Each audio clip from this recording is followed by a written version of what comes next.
Have you ever wondered about the story behind the sweet, juicy watermelon you enjoy on a hot summer day? It's more than just a refreshing fruit. It's a symbol of hope, loyalty, and a fascinating legend that has been passed down through generations. Today, we're going to journey back in time to ancient Vietnam to uncover the incredible story of Mai An Tiem and the very first watermelon. The story begins with King Hung the 18th. A wise and powerful ruler. He had a beloved adopted son named Mai An Tiem, who was intelligent, hardworking, and deeply respected by the king. The king showered him with wealth and honors, often saying, "All these riches are gifts from me." Your father?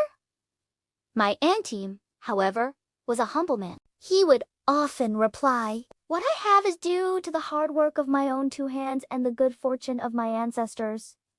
Now, this response wasn't meant to be disrespectful. It was simply his belief in self-reliance and gratitude for his heritage. But some jealous courtiers saw an opportunity. They twisted his words, whispering to the king that Mai An Tiem was ungrateful and arrogant. They claimed he was saying he didn't need the king's favor at all.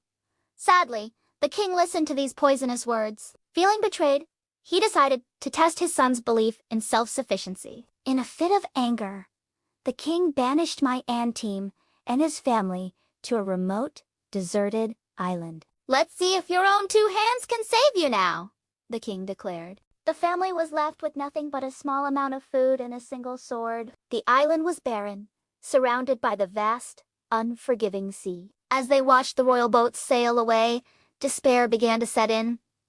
But Mai An Tiem refused to give up. He told his wife, "As long as we are alive, we will not starve." They worked tirelessly. They built a small hut from branches, foraged for edible plants, and used the sword to hunt small animals. Life was incredibly difficult, but their hope never wavered. One day, a flock of birds flew overhead and dropped some strange black seeds onto the sand. Curious, Mai An Tiem collected them. He thought, "If birds can eat the fruit from these seeds, perhaps we can too." He carefully planted the seeds and watered them every day. Soon, green vines began to sprout and spread across the sandy ground.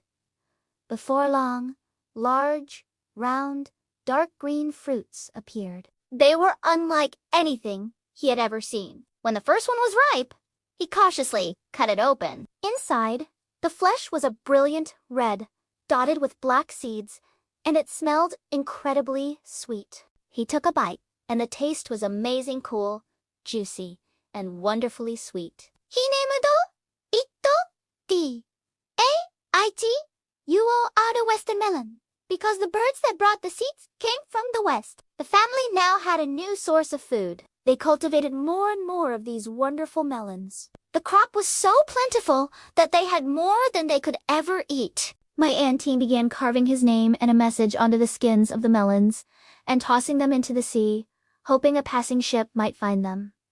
And one day, a merchant ship did. The sailors were amazed by the delicious fruit. They followed the trail of melons back to the island and found Mai An Tiem and his family. The merchants traded rice and other goods for the melons and spread the news of this incredible new fruit and the resilient family who grew it. Word eventually reached the mainland and the king. When King Hung heard the story, he was filled with regret. He finally understood his son's true character, not arrogance, but strength, perseverance, and humility. He immediately sent a ship to bring Mai An Tiem and his family back to the palace.